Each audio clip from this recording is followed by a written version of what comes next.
Hola, buenos días. ¿Cómo estamos? ¿Estamos listos? Espero que ustedes también estén listos para comenzar nuestro tema de hoy en día. Déjenme leerles un pasaje de las Escrituras.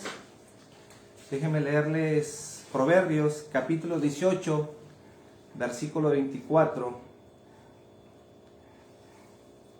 Este es un versículo que habla sobre la amistad. Este es un tema polémico en el cristianismo, si debemos o no debemos de celebrar el Día de la Amistad. Bueno, la Biblia es muy claro, quien no lo quiere hacer, entonces para el Señor no lo hace y está muy bien, eso es correcto. El que lo quiera celebrar, entonces también debe de hacerlo para el Señor y también es correcto. O sea, cada quien, de acuerdo a su conciencia, de acuerdo a lo que Dios ha enseñado en su vida, pues debe de estar convencido de lo que hace. Pero yo quiero citar este versículo, Proverbios 18, versículo 24. Dice: el hombre que tiene amigos ha de mostrarse amigo, y hay amigo más unido que un hermano. ¿Por qué Proverbios habla de que la unidad entre amigos es más que un hermano? Bueno, yo creo que la razón es simple. Yo tengo 6 hermanos. De esos 6 hermanos, cuando yo nací, no me preguntaron o no me dieron a elegir si ellos iban a ser mis hermanos o si querían que ellos fueran mis hermanos. Entonces ya de cajón, pues yo ya traía un paquete en esta familia de recibir conmigo somos 6 hermanos, de recibir a 5 hermanos. Entonces, bien o mal, pues son mis hermanos y tengo que amarlos, tengo que aceptarlos.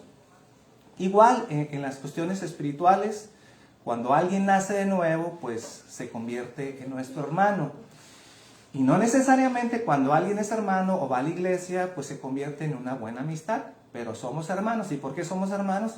Porque tenemos a un mismo Padre, que es nuestro Padre Celestial. Pero eso no significa que tengamos una buena amistad.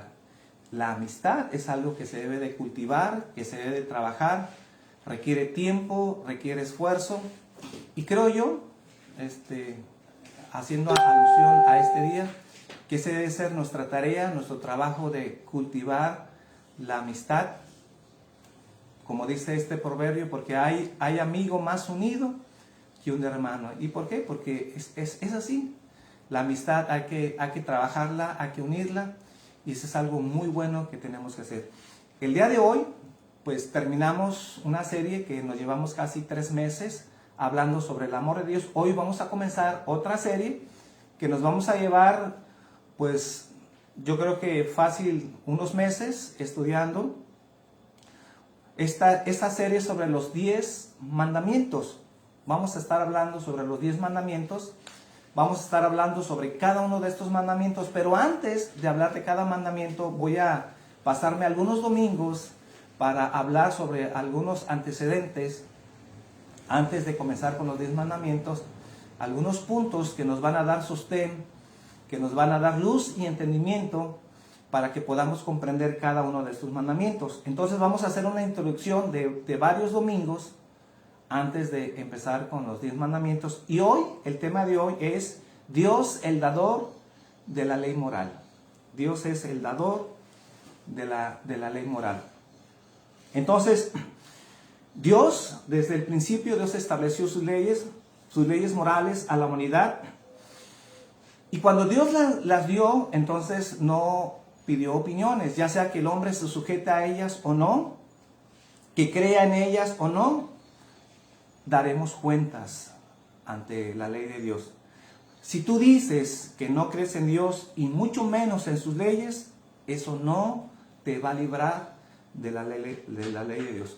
Entonces, la ley fue dada para que podamos discernir entre lo bueno y lo malo.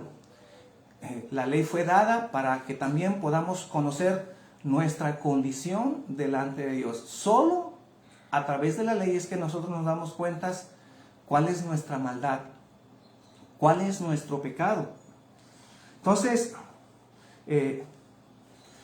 cuando Dios nos da sus leyes, Entonces, a través de esa ley, Dios establece absolutos morales. Dios dicta qué es bueno y qué es malo. Solamente Dios nos dice a través de su ley qué es lo correcto o qué es lo incorrecto. En este asunto de la ley de Dios o en cuanto a la moralidad de Dios, no hay relativos. En Dios siempre hay absolutos. Porque hay una tendencia hoy en día de establecer relativos. Cada quien tiene su verdad, cada quien tiene sus leyes, cada quien tiene su moralidad. Y conforme cada quien vea la vida, entonces esa es su verdad. Pero no importa cómo el hombre piense, no importa la verdad que el hombre tenga, todos vivimos bajo esa ley, quiera el hombre o no quiera. Es como las leyes civiles. Si no nos gusta alguna ley civil, eso no le interesa al gobierno. Si tú dices que no te gustan los semáforos y cuando lo ves en rojo te vas a pasar, dices, esto yo no creo en eso, yo no creo en esa ley, no me gusta. Bueno, si tú la desobedeces, si tú no cumples con los reglamentos de tránsito y te pasas un rojo, lo más seguro es que te van a multar, aunque no creas y aunque no estés de acuerdo. Entonces es algo que no está en que si nos gusta o no nos gusta. Es el mismo principio con Dios. Dios ha establecido sus leyes y ya sea que el hombre quiera sujetarse o no sujetarse, estamos bajo esta ley y sufriremos las consecuencias si no queremos sujetarnos a ella. Entonces, para algunos dicen que no existe el bien. Es una forma de decir que no existe Dios. Entonces, no existe Dios y por lo tanto no existe el bien. Lo único que existe es la maldad, existe solamente lo malo. Pero razonemos en eso que a veces dice la gente. Para que exista lo malo, ¿cómo sabemos que es malo? ¿Cómo podemos determinar que aquello que nosotros designamos o clasificamos como malo, lo podemos decir que así es? No, para que exista lo malo, forzosamente tiene que existir lo bueno. Tiene que haber un contraste, tiene que haber una comparación. ¿Cómo decimos que existe lo negro si no existe lo blanco? Entonces, esa es su contraparte. Entonces, no puede existir el mal si no existe el bien. Ahora, si decimos o determinamos que existe el bien, entonces tanto lo bueno y lo malo no se determinan solo. Debe de haber un legislador, alguien que dictamina qué es lo bueno y qué es lo malo. Y la Biblia nos dice que ese legislador es Dios. Entonces, si hay un legislador, si hay un Dios que estableció sus leyes morales, entonces somos responsables, la humanidad, aunque la humanidad crea o no crea, esté de acuerdo o no de acuerdo.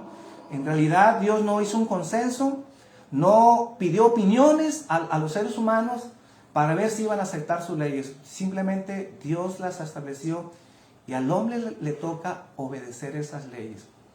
Si no obedecemos como establece su palabra, entonces no seremos librados de sus consecuencias. Pagaremos un precio por no estar sujeta a esas leyes. Entonces, el ser de Dios tiene toda la autoridad para establecer sus leyes en la humanidad. Él dicta cómo debemos de comportarnos. Él dicta lo que es correcto o incorrecto. Entonces, esta mañana estableceremos un punto muy importante en cuanto a la ley de Dios, que Dios es el dador de esa ley. ¿Qué le parece si oramos antes de comenzar? Solamente quise dar una pequeña introducción y vamos a poner esto en las manos del Señor. Padre, te doy gracias. Gracias por esta mañana, Señor, porque también tú, Señor, te presentas no solamente como nuestro Salvador, sino como nuestro amigo, Padre. Como nuestro amigo, Padre. Como una persona cercana a nosotros, que estás dispuesto a ayudarnos, Señor, a levantarnos cuando necesitamos de ti. Que esta mañana, Señor, podamos aprender un poco más de ti, Señor, de tu grandeza, de tu deidad, de esa ley, Señor, que tú impartiste a cada uno de nosotros. Y que cada uno, Señor, de los que escuchamos este tema, Señor, podamos abrir nuestro corazón, podamos estar atentos, porque estamos interesados, Señor, en agradarte, Señor. A través de esos temas, Señor, yo sé que tú nos vas a mostrar, Padre, cuáles son los caminos por donde debemos de andar, Padre. Cuáles son aquellas áreas, Señor, en donde tú te agradas. Y que a través de este tema, Señor, nos des más entendimiento, Señor, para saber cada día cómo amarte más, cómo agradarte, Señor, con todo nuestro corazón, con toda nuestra fuerza, con toda nuestra alma, Señor. Y que a través de este tema, Señor, podamos crecer ese temor, esa reverencia, Señor, de ser personas que obedecemos tu palabra, que no somos pronto para desobedecer, Señor, sino que queremos hacer tu perfecta voluntad en nuestras vidas, Padre. Te doy gracias en el nombre de Jesús, Padre. Muchas gracias.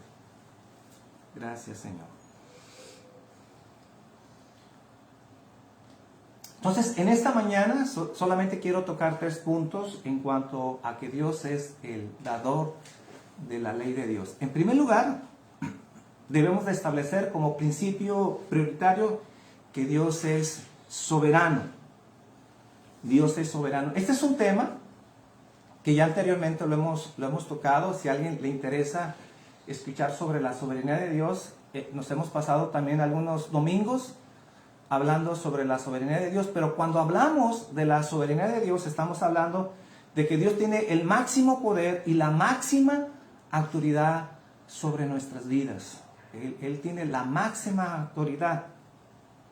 Decimos también que es soberano porque Dios no tiene que dar cuentas a nadie. Dios no necesita pedirle permiso a nada que Él desea hacer. Por eso Dios es soberano. Nadie está por encima de Dios. Nadie le da órdenes a Dios. Dios no está sujeto a nadie, a ninguna autoridad, a ningún consejo, sino Dios con esa autoridad que tiene, entonces Él puede determinar y puede hacer lo que Él quiere. Por eso debemos de tener este principio. Entonces, esta doctrina es una doctrina que lo enseña a lo largo de toda la Biblia. Lo establece desde Génesis hasta el libro de Apocalipsis. Entonces, es muy importante que entendamos este principio de la soberanía de Dios. Si no entendemos la soberanía de Dios, entonces nos pasaremos la vida cuestionando lo que Dios hace. Y si hay una cosa que debemos de aprender sobre la soberanía de Dios, es que nadie, absolutamente nadie, ni siquiera los cristianos, los hijos de Dios, debemos de cuestionar lo que Dios hace. Pero pareciera que eso es algo tan común, o pareciera que eso es tan normal en la vida de los cristianos, que cuando algo no nos gusta, cuando algo no nos parece, entonces renegamos de Dios y le decimos lo que debería de ser. Es más, nos convertimos en los consejeros de Dios, porque a veces tenemos la idea de que Dios se equivoca, porque a veces Dios hace cosas que no nos gustan, que no entendemos, y entonces Dios debe estar equivocado.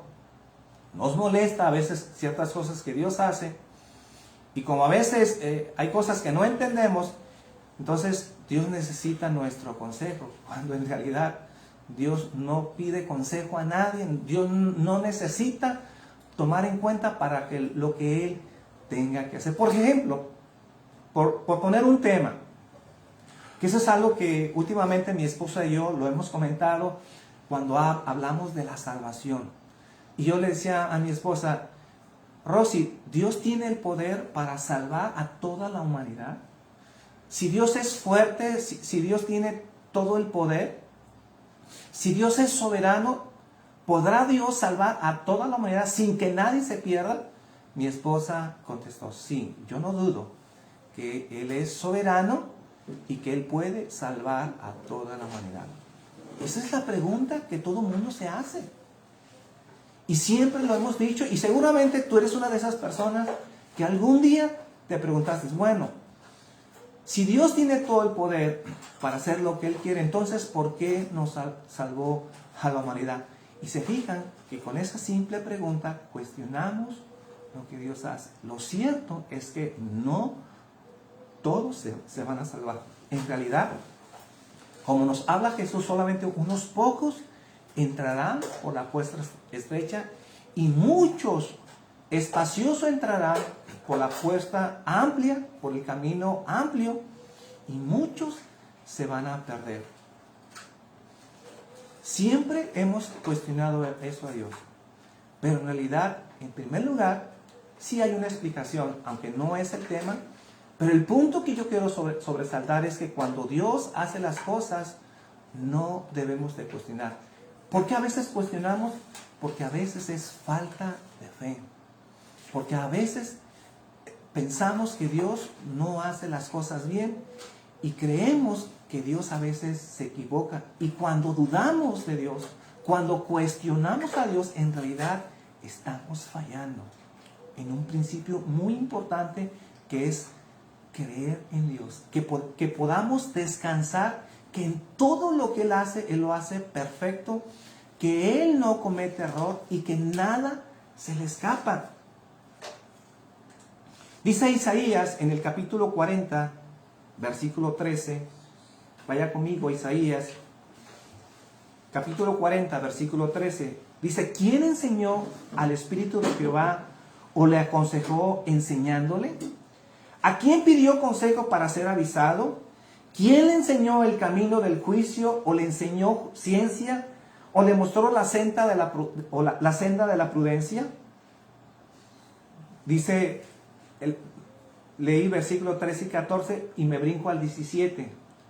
Isaías 40, 17 dice: como nada son todas las naciones delante de Él, y en su comparación serán estimadas en menos que nada y que lo que no es.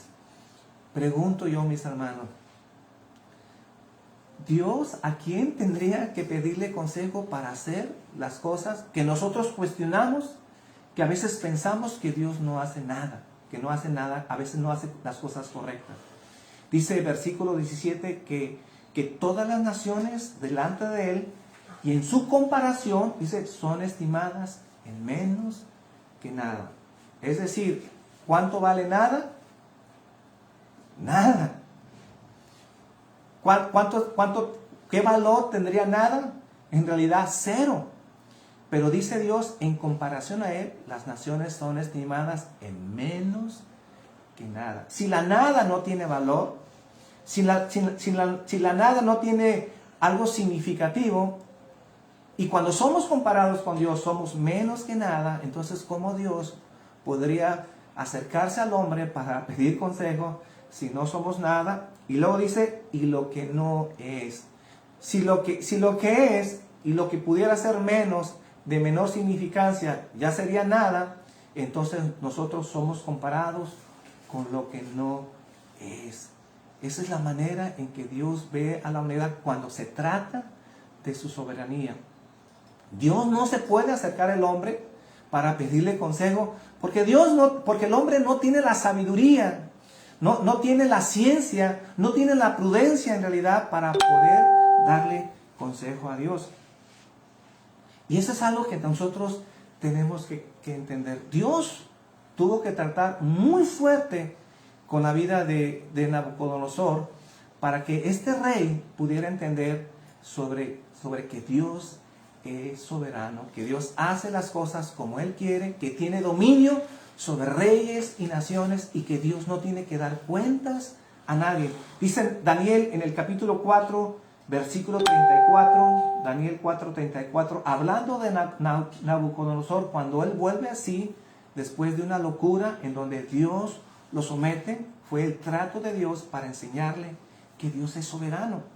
Y dice el versículo 34, pero al fin de los días, yo, Nabucodonosor, alcé mis ojos al cielo y recobré la razón y bendije al Altísimo y alabé y glorifiqué al que vive para siempre, porque su dominio es dominio eterno y su reino permanece de generación en generación. Y todos los habitantes de la tierra son considerados como nada, mas Él actúa conforme a su voluntad en el ejército del cielo y entre los habitantes de la tierra, Nadie puede detener su mano ni decirle qué has hecho. Si hay algo que aprendió Nabucodonosor es nunca cuestionar a Dios y decirle qué has hecho o qué estás haciendo. Un padre de familia, yo sé que muchos de ustedes son padres de familia, los padres de familias tienen todo el derecho de observar a sus hijos y de ver qué es lo que están haciendo. Un padre de familia puede decirle a sus hijos qué tienen que hacer o qué no tienen que hacer. El padre de familia puede influir en sus hijos porque tiene todo el derecho y de preguntarle qué estás haciendo o por qué lo estás haciendo, pero no así con Dios. A Dios no le podemos cuestionar lo que Él hace, porque Él es Dios, porque Él es soberano. No podemos comparar a Dios o no podemos humanizar a Dios. Dejamos de edificar a Dios, lo humanizamos, lo comparamos como un ser humano y entonces lo ponemos a la estatura nuestra para poderle darle consejos y para poderle cuestionar lo que Dios hace cuando en realidad no tenemos el derecho de hacerlo. Aparte de que no tenemos el derecho porque ni siquiera tenemos la sabiduría, ni tan poquita sabiduría para poderle aconsejar a Dios. Esto fue lo que aprendió Nabucodonosor. Nadie tiene el derecho de cuestionar a Dios y decirle qué has hecho. Nadie. Entonces, solo si entiendes que Dios, solo entiendes que Dios es Dios si Él es soberano. Repito, solo se entiende que Dios es Dios si Él es soberano. La palabra Dios en realidad carece de significado si no está asociada con el concepto de soberanía. Si nosotros hablamos de Dios, un Dios grande, un Dios sublime, un Dios que hace grandes cosas, pero no es soberano, entonces no es Dios. Una de las características que define a Dios es que Él es soberano. Y si nosotros tenemos un Dios soberano, si nosotros hablamos de la soberanía de Dios, si nosotros estamos sujetos a ese Dios soberano, si decimos amar a ese Dios, entonces lo que deberíamos de ver en nuestras vidas, en cada vida de cristiano, es serle sujeto a Dios. Pero ¿qué pasa, hermanos, si hablamos de que Dios es soberano, de que tenemos un Dios soberano, de que tenemos un Dios grande, pero en realidad no obedecemos a Dios y vivimos en desobediencia? En realidad nos estamos refiriendo a un Dios grande tal vez, a un Dios hermoso, a un Dios bondadoso, pero no el Dios de la Biblia. Porque el Dios de la Biblia es un Dios soberano. Y si decimos que tenemos un Dios soberano, entonces nuestra respuesta es estarle sujeto a Él. Entonces Dios, como creador del universo, tiene todo el derecho de manejarlo como Él quiere. Dios entonces no tiene que hacer ningún concilio o pedir consejo para hacer su santa voluntad. Dice Romanos en el capítulo 11, versículo 33, Romanos 11, 33 al 36, dice: oh profundidad de las riquezas, de la sabiduría y de la ciencia de Dios, cuán insondables son sus juicios. Esa palabra insondables es algo tan profundo que no vemos en dónde acaba esa profundidad. Ese es insondable. Dice, inescrutable sus caminos. Esta palabra inescrutable significa que no puede ser averiguado o que no puede ser comprendido. Versículo 34. Porque ¿quién entendió la mente del Señor? ¿O quién fue su consejero? ¿O quién le dijo a él primero para que le fuese recompensado? Porque de Él, y por Él, y para Él, son todas las cosas. Mi hermano, hermanos, aquí Pablo está estableciendo que Dios no necesita acercarse a nadie para consultar, para pedir consejos. Y a final de cuentas, dice Pablo, porque de Él, y por Él, y para Él, son todas las cosas. Dios es el creador del universo, de todo lo que observamos, y dice que que si existe es por Él, fue para Él, y Él tiene entonces todo el derecho, toda la soberanía de ejercer su autoridad. El segundo punto, en segundo lugar, si Dios es soberano, entonces tiene todo el derecho de legislar sobre sus criaturas y el hombre de obedecer. Repito, en segundo lugar, si Dios es soberano, tiene el derecho de legislar sobre sus criaturas y el hombre de obedecer. Dios, desde el principio de la humanidad, desde que Dios formó al hombre, Dios le dio órdenes precisas de lo que tenía que hacer. Aún el hombre no había caído, pero ya tenía instrucciones de obedecer a Dios. Pongo algunos ejemplos en Génesis, capítulo 2, versículo 15 al versículo 16, Génesis 2:15. Tomó pues Jehová Dios al hombre y lo puso en el huerto del Edén para que lo labrara y lo guardase. Y mandó Jehová Dios al hombre diciendo, de todo árbol del huerto podrás comer. Versículo 16, repito, y mandó Jehová Dios al hombre.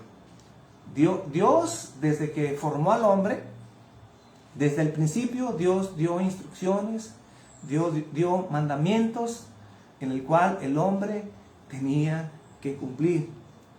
Dice también el Génesis 1:28, dice, y los bendijo Dios y les dijo, o sea, les dio órdenes, fructificad y multiplicaos, llenen la tierra y sojuzgarla, señoread en los peces del mar, en las aves de los cielos y en todas las bestias que se mueven sobre la tierra. Dios desde el comienzo dio instrucciones, pero observen bien lo que estamos leyendo o lo que estoy diciendo. Dios dio órdenes aún en el estado perfecto de la humanidad, cuando el hombre aún no había pecado, aún cuando el hombre no había caído, era un hombre perfecto. Vemos que el hombre aún en su estado perfecto necesitaba de las instrucciones de parte de Dios. Necesitaba de sus leyes para poder ser guiado. Ahora, digo esto porque dicen algunos cristianos que no necesitamos la ley de Dios porque solamente basta el amor.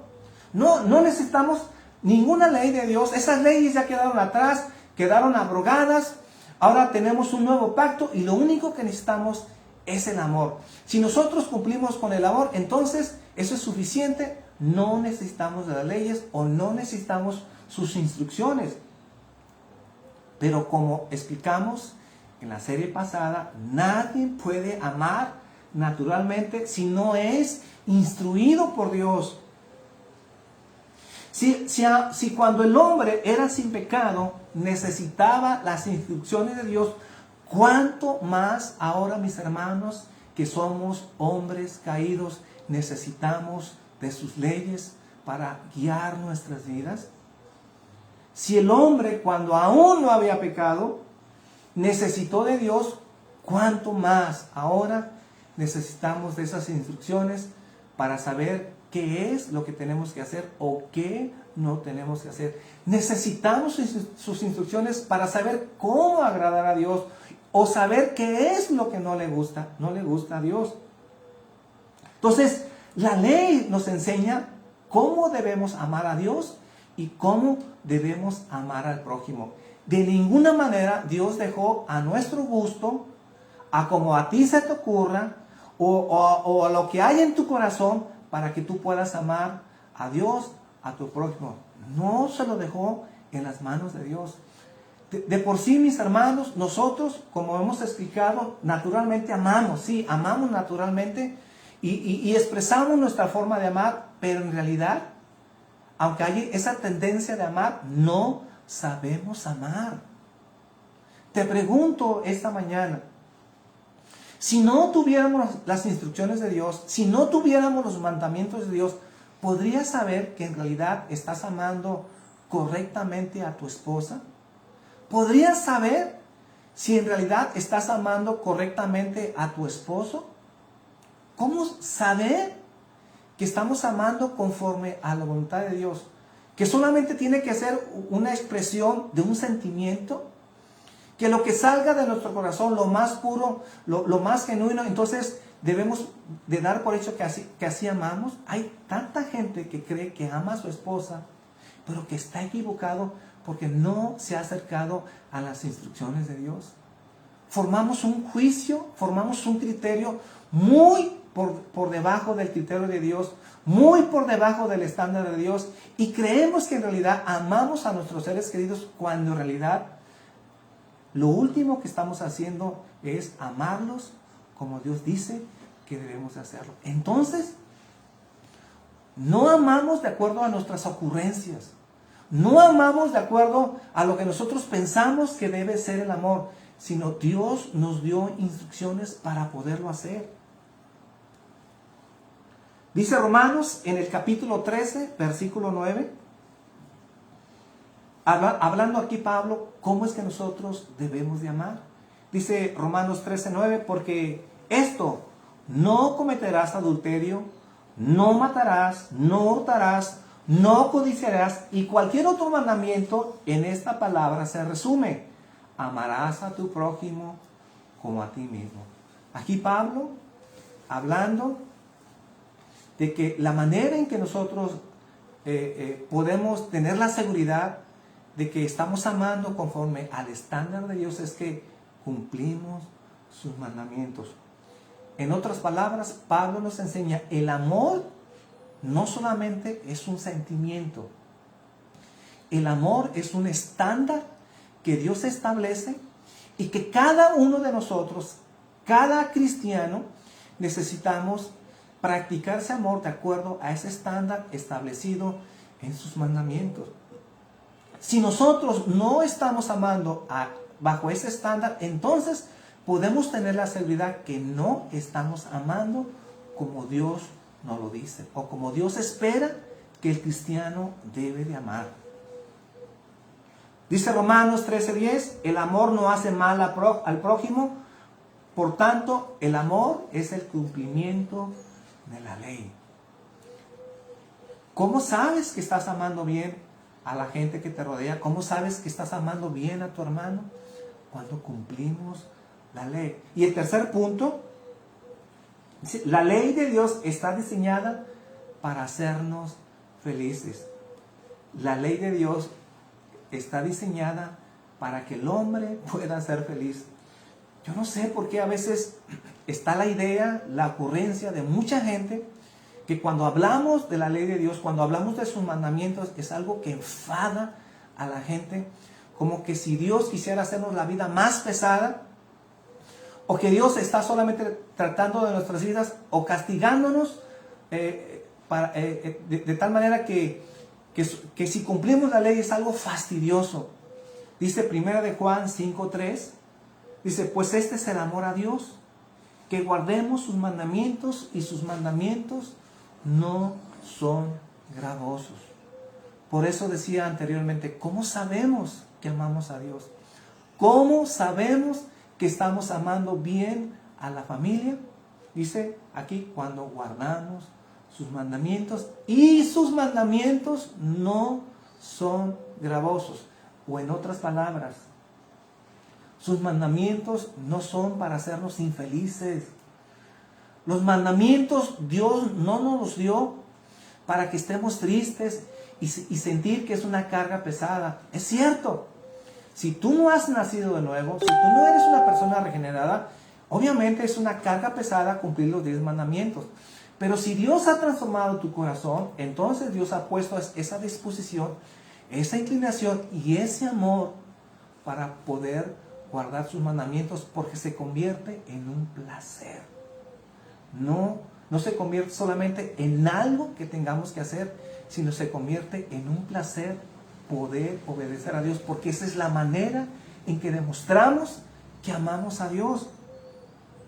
Por eso David decía que él amaba la ley de Dios, porque era una manera de saber que agradaba a Dios. Dice el Salmo 119, versículo 97.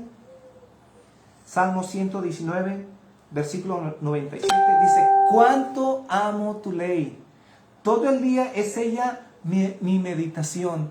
Dice, cuánto amo tu ley. Esa es una expresión que casi no escuchamos en la iglesia. Casi yo lo veo diciendo a los cristianos, oh Dios, cuánto amo tu ley. No, decimos, oh, cuánto amo tus promesas.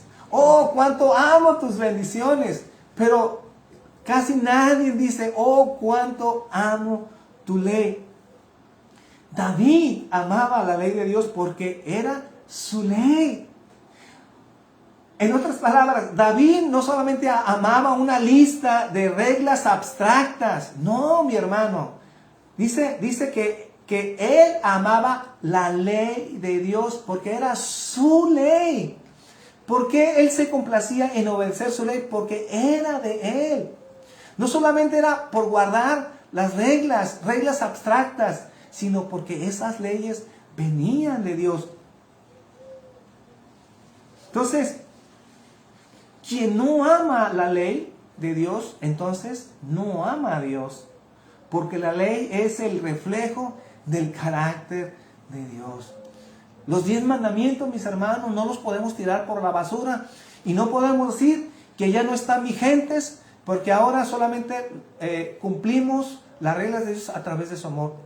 Sus mandamientos están vigentes porque es hablar del carácter de Dios. Estamos hablando de Dios mismo. Por eso dice Juan, quien ama su ley es una manera de demostrar que ama a Dios, porque estamos amando quién es Él.